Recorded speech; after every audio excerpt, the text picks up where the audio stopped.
Hello friends, আসসালামু আলাইকুম। হয়তো তোমরা স্কাল বা করটি দেখেই বুঝতে পারতেছো আজকে আমরা কী নিয়ে আলোচনা করতে চলেছি। আজকে আমরা মানবদেহের যে স্কাল বা করটির যে হাড়গুলো এবং তার নামের তার অংশগুলোর নাম কি কি এই সম্পর্কে তোমাদের জানাবো।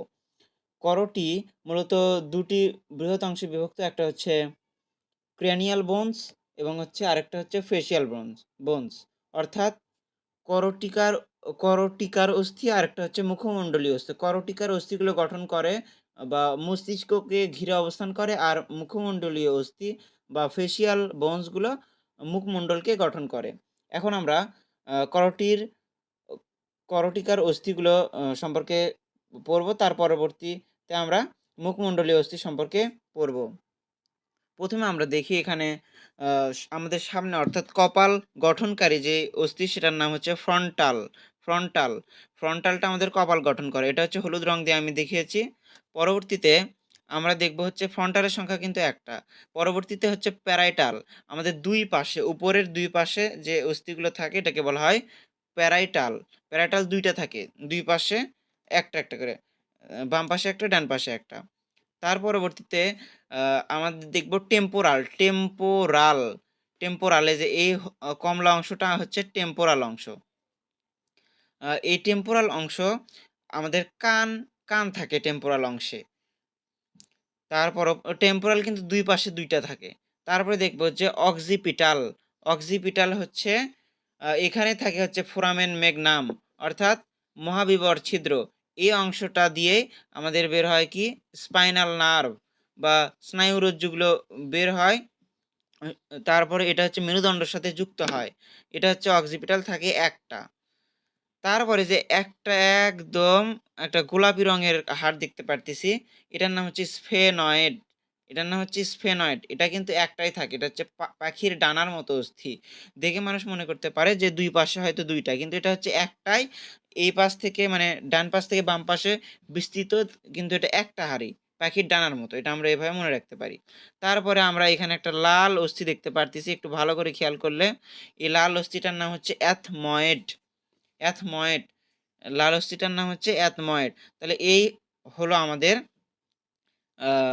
করটির মানে করটিকার অস্থি আটটা। এই অস্থি আটটা আমরা খুব ভালোভাবে পড়ে নিলাম।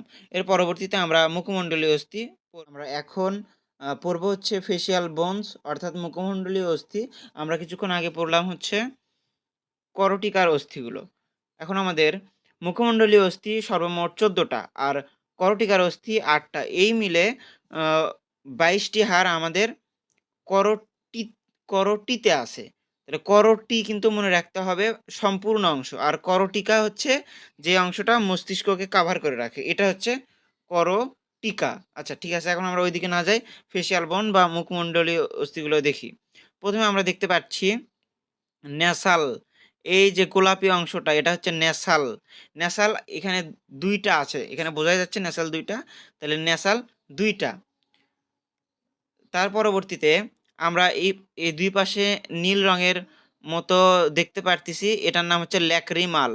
দুই পাশে দুইটা নীল রঙের মতো দেখতে পারতেছি, এটার নাম হচ্ছে ল্যাক্রিমাল। অংশগুলোকে খুব ভালোভাবে আমাদের দেখতে হবে। এই যে দুই পাশে লাল অংশ, এটার নাম হচ্ছে ল্যাক্রিমাল অস্থি।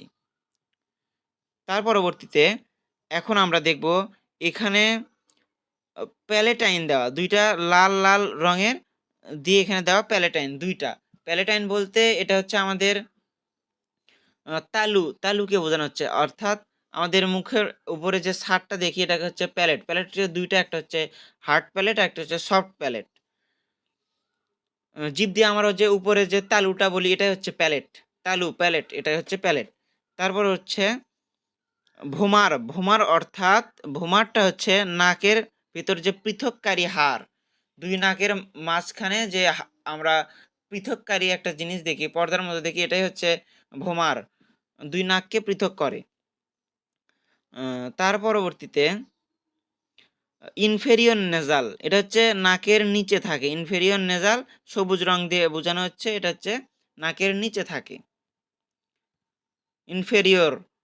ইনফেরিয়র মানে হচ্ছে নিম্ন, আর আমরা জানি সুপেরিয়র মানে ঊর্ধ্ব। তাহলে ইনফেরিয়রটা কোথায়? নিচে থাকে নাকের। তার পরবর্তীতে এই যে বড় বড় দুইটা অংশ দেখা যাচ্ছে হলুদ রঙের, এটার নাম কি? এটার নাম হচ্ছে ম্যাক্সিলা। ম্যাক্সিলা, এটার নাম হচ্ছে ম্যাক্সিলা। এটার সাথে উপরের দাঁতের পাটিটা সংযুক্ত, এটা হচ্ছে ম্যাক্সিলা। তার পরবর্তীতে আমরা দেখব সবুজ রঙের মতো গাঢ় একটা ডিপ সবুজ রঙের মতো দুইটা অংশ চোখের নিচে, আহ, আমাদের গালের যে জায়গায় আছে এখানে দুটা হাড়, এটার নাম হচ্ছে জাইগোমেটিক। এটা হচ্ছে গালের অস্থি, জাইগোমেটিক, মনে রাখতে হবে, এটা হচ্ছে ডবল দুইটা। তার পরবর্তীতে একবারে সবার নিচে যে অস্থিটা আমরা দেখতে পারতেছি এটা হচ্ছে ম্যান্ডিবল। এটার নাম কি? ম্যান্ডিবল।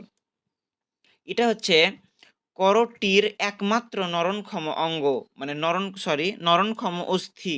একমাত্র নরনক্ষম অস্থি হচ্ছে ম্যান্ডিবল। এই নিয়ে এখন আমাদের মুখমণ্ডলীয় এবং করটির করটিকার সব হাড়গুলো পড়া হয়ে গেল। আমরা করটি কমপ্লিট করে ফেললাম। পরবর্তী ভিডিওতে আমরা অন্য হাড়গুলো বা অন্য ক্লাস সম্পর্কে তোমাদের সাথে আলোচনা করব। ধন্যবাদ। যদি কোনো কিছু বিষয় জানার থাকে অবশ্যই কমেন্ট করে জানাবে। আসসালামু আলাইকুম।